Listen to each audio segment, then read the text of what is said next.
Ma belle-mère me battait beaucoup. Un jour, un voisin a dit à mon père, ne lui laisse pas, elle va finir par le tuer. Il m'a amené chez son père. Il me faisait travailler dans les champs. Je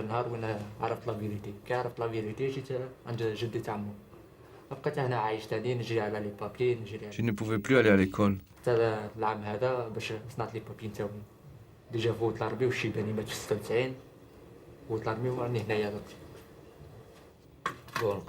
J'ai dû arrêter et me consacrer aux champs et à traire les vaches. J'ai arrêté à 14 ans, quand j'ai vu ma mère pour la première fois.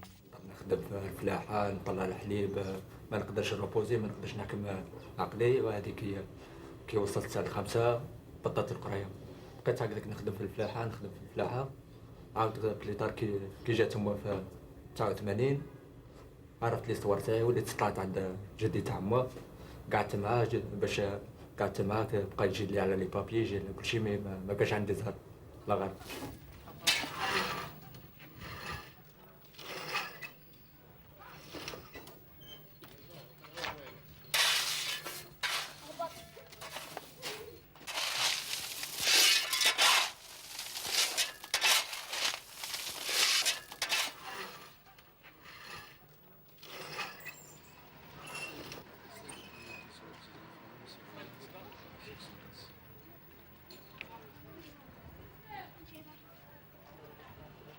الحياة تاعي هنا سما عادية تنوض الصباح تروح تحوس وما تروحش شوية قهوة. Ma vie ici, c'est comme ça. Je me lève le matin, je bois mon café et je sors traîner toute la journée. نظل مريح في القناة. Quand je trouve du travail, c'est bien. Quand je ne trouve pas, je suis oisif toute la journée.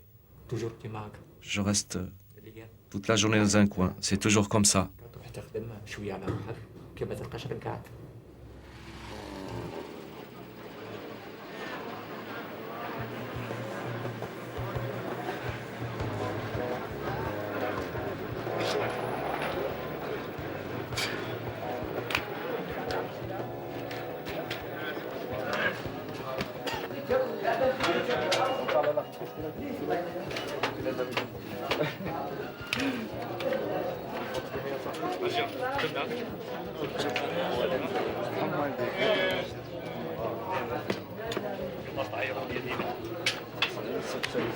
Il y en a qui croient qu'une fois que tu es en France, ça y est, c'est l'alcool, c'est la cigarette.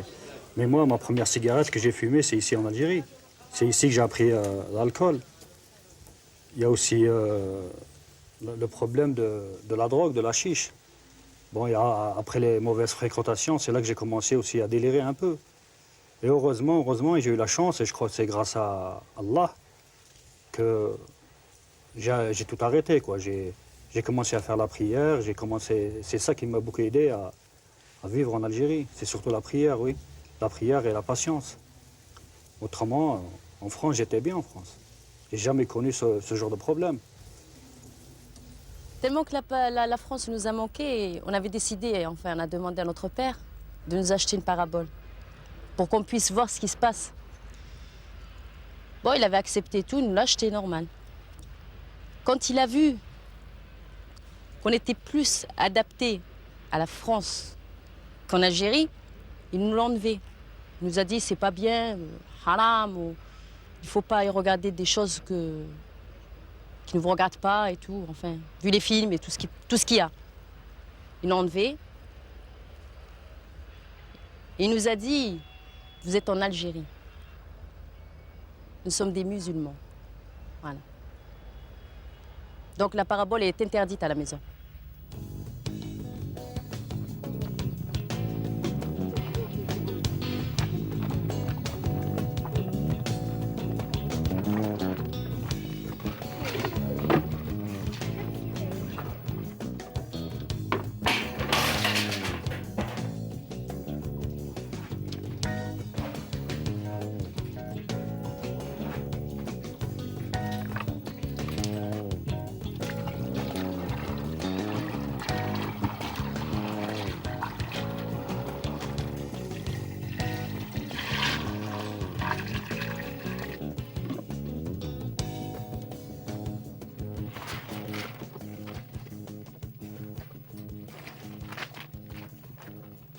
Honnêtement, quand j'étais avec mes copains, à chaque fois qu'ils me prenaient la tête avec la France, qu'ils me disaient alors vas-y, raconte-moi un petit peu ce que tu avais fait. Je leur racontais, mais honnêtement, pendant un moment, je disais bon, stop, j'arrête. Ça me prend la tête. Je suis en train de parler avec vous dans. Je suis avec vous dans un bled perdu, là, je suis en train de parler de. Je suis en train de parler de la France avec vous. Attendez, là, vous êtes en train de me prendre la tête. Ça m'a servi à rien d'aller en Algérie. Ça m'a servi à rien du tout. Ça m'a servi simplement à galérer. C'est tout.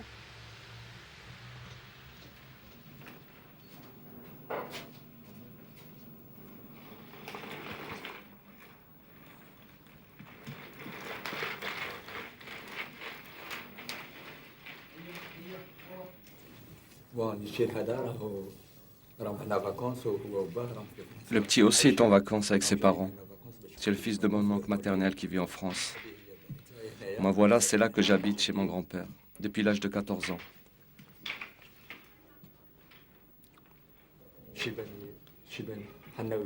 Mon grand-père et ma grand-mère, ils habitent tous en France. Mon oncle aussi, ils vont et viennent. Et moi, comment faire pour rester tout seul ici? J'ai mes frères là-bas, jusqu'à maintenant, je ne les connais pas. Sinon que par leurs photos. Jamais je ne leur ai parlé.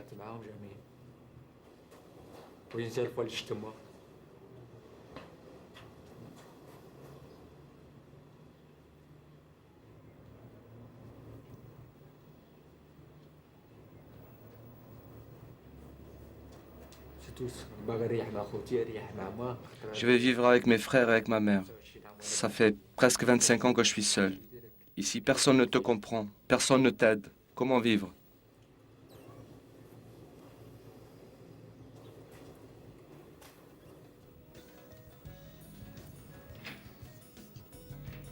Aujourd'hui, je suis français, mais comment faire pour partir? Je ne comprends pas.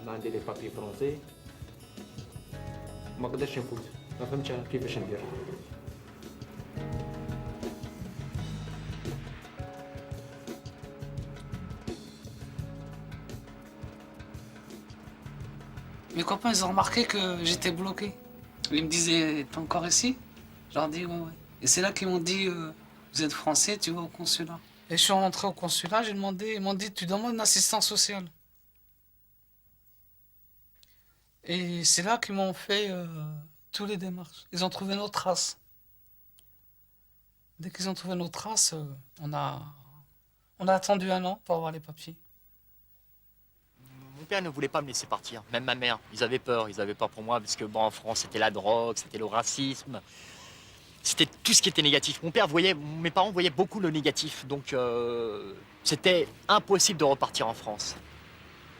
Et puis ma mère a un peu poussé mon père quand même. Ils ont dit, bah c'est pas grave, s'il veut partir, qu'il parte. Ça fait des mois et des mois qu'il est en train de nous dire qu'il veut partir. Laissons-le partir. Et puis moi, je pouvais pas rester. Je pouvais pas rester chez moi. À chaque fois, je partais le matin, je revenais le soir à 2 h du matin.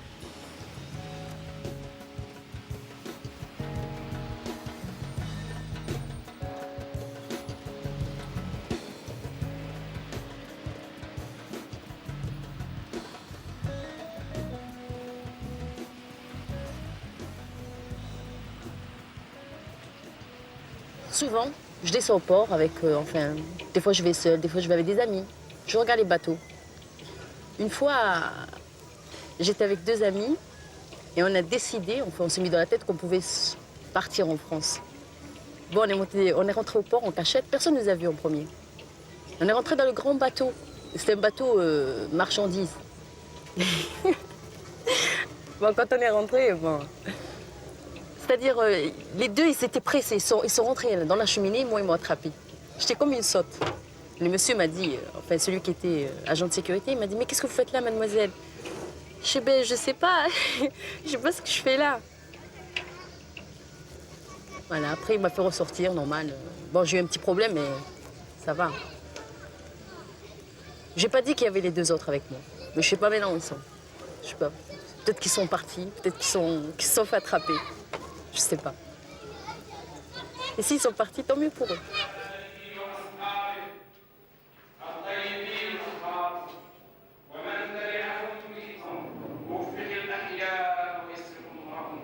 إن الله يأمر بالعدل والإحسان وإيتاء ذي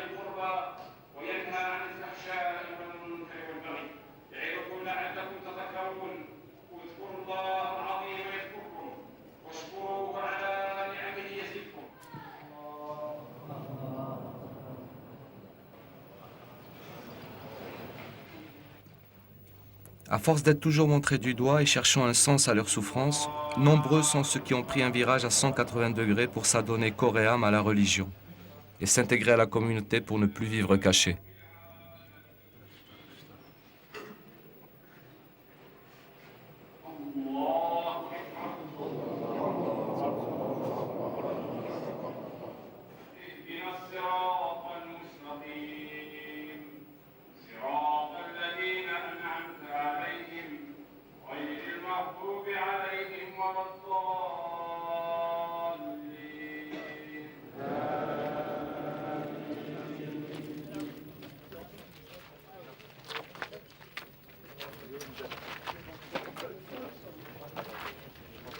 Tous les jours, je pense à la France. Tous les jours. Il n'y a pas un jour où je ne pense pas à la France. Toujours, je pense à mes copains d'école, je pense à... Bon, j'ai travaillé pendant une année à Pasteur. Je pense à ça, je pense à mes voisins, je pense à tout, quoi. Surtout la première fois, quand on habitait à Agen, on n'est pas resté longtemps, mais j'y pense toujours à Agen. C'est vrai, de temps en temps, je m'enferme dans ma chambre avec maman. Je lui dis, pourquoi on repart pas et tout. Elle me dit, c'est impossible. Ton père est enlevé les papiers, c'est trop tard maintenant. Quand je lui ai dit, je lui dis, écoute, tu lui dis qu'on fait un regroupement de famille. Et en plus, il a un grand appartement en France. Il a un F4, F5. On peut repartir. Et elle me dit, c'est trop tard, il faut maintenant, si tu veux te repartir, vas-y toute seule, fais une situation, marie-toi. Un akhlas, je suis vieille maintenant, je reste ici. Et ton père il va bientôt sortir en retraite, alors il vaut mieux. Tu pars seul. Je compte repartir, Inch'Allah. J'espère. Franchement, honnêtement, j'avais pas de regrets. Quand j'ai pris le train, quand je prenais le train en Espagne, j'avais pas de regrets du tout. Je fais superbe. L'Algérie, je l'ai laissé. Dès que je suis venu en France, je me suis dit, là, il faut que je commence à travailler maintenant. Là, je viens pas pour rigoler maintenant. Et puis, j'ai vu autour de moi que, bon, il y en avait qui étaient, comment dirais-je, qui se sont fanés. Tu vois ce que je veux dire? Il y en a qui sont sortis bien, il y en a qui sont sortis pas bien.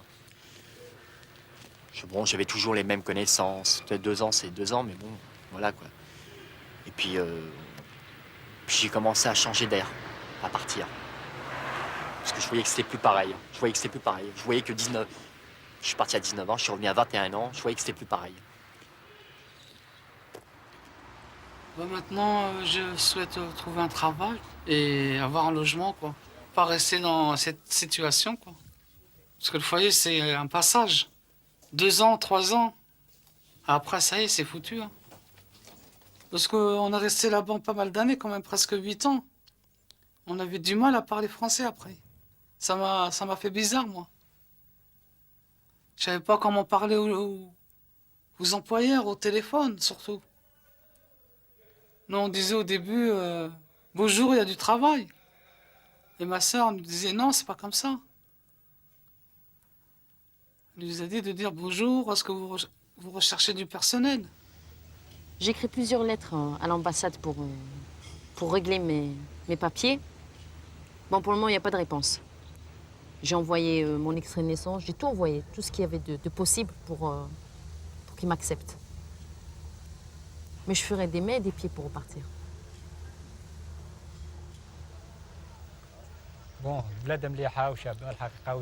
Ici, le pays est bien, mais moi, je n'ai personne, ni frère, ni mère. Toujours tout seul. Je vais aller vivre avec ma mère, avec ma famille, comme tout le monde. Vivre à l'aise.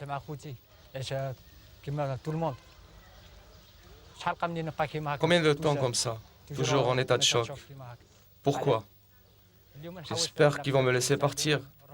Je ne demande rien de plus. J'ai mes papiers, j'ai tout.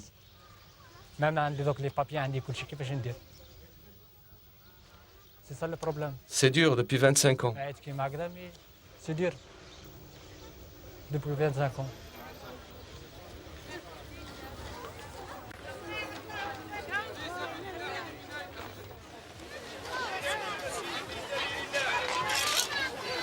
C'est pas bien, ce mystère. Pour la jeunesse algérienne, l'image ostentatoire de l'émigré portateur de biens de consommation est celle d'une réussite matérielle qu'il convoite. Les jeunes contredisent leur espoir. Piégés par la propre vanité à venir parader au pays le temps des vacances, une fois bloqués sur place, ils perdent leur prestige artificiel de représentants d'un pays nanti et finissent par être montrés du doigt, bouc émissaire d'un Occident décadent. Ce sont des briseurs de rêves. Ils sont disqualifiés par ceux-là même qui, comme eux, ne rêvent que de s'expatrier.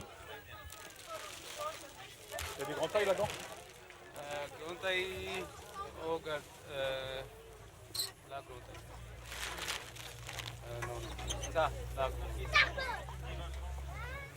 Non, pas comme ça, des petits ensembles. Comme celui-là. Enfin, des ensembles. Tu sais, c'est pour l'emmener à l'étranger. Pour en prendre. C'est difficile en ce moment, la vie, hein. Même en France, hein. C'est pas chouette, hein. Nous, on croit là-bas parce qu'on voit des films. Ouais. Les films, c'est pas comme la réalité, hein.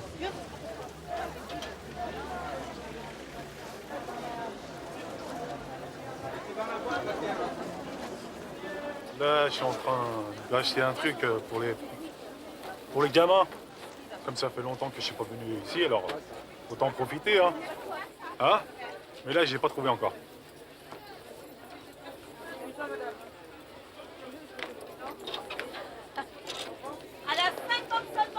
Pardon, madame, monsieur, plutôt. Vous n'avez pas une salopette plus grande?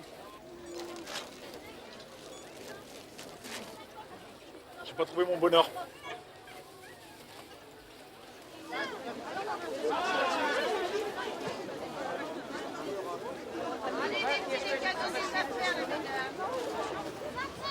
On a toujours une image, hein. On a toujours une image de la France. Une image positive. Et des fois négative, hein. C'est normal, des fois, ça nous manque. Normal, comme toute chose, hein. Comme toi, si tu vas quelque part et puis, je sais pas, t'as manqué le début d'un film. C'est vrai que ça va te manquer pour suivre le film. C'est normal. Nous, c'est un peu comme ça. On n'a pas fini notre film, mais on est parti presque au milieu du film. Tu vois? Et le milieu du film, c'était notre enfance. Ouais, vous savez, en Algérie, moi, j'étais mal aimé. Par rapport à nous, immigrés, on était mal aimés. Faut dire ce qu'il y a par les jeunes, ouais, tatati tatata. En France, c'était pareil. Hein. En France, c'était pareil. Espèce de sale raton, c'est tati tatata. Il n'y a pas de différence.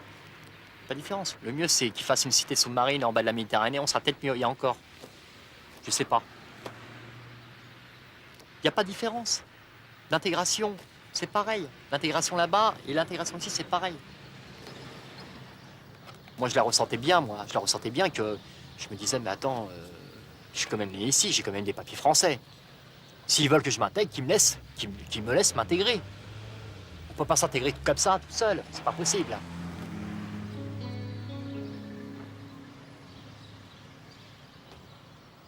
Moi, si un jour j'avais ma retraite et si je devais partir, je donnerais le choix à mes enfants. Je les ramènerai avec moi. Si au bout de 2-3 mois, ils me disent franchement, papa, je ne peux plus, j'essaierai de leur donner le choix. Je ne peux pas gâcher la vie de mes enfants, c'est pas possible.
l'histoire, je l'ai pas pompée dans un film de Tarantino. Elle vient tout droit de Kabylie, d'Oran d'Alger, des hauts plateaux d'un petit village où j'ai passé plus de 8 ans à jouer au domino, assis le cul sur un banc. Mais revenons à nos moutons et dis-moi pas n'urge. Tu sais qu'en Algérie, pour moi, mon ami, ça urge. Ils ont pris mes papiers sans rien me demander. Ils ont dit qu'en Occident, je serais devenu un camé.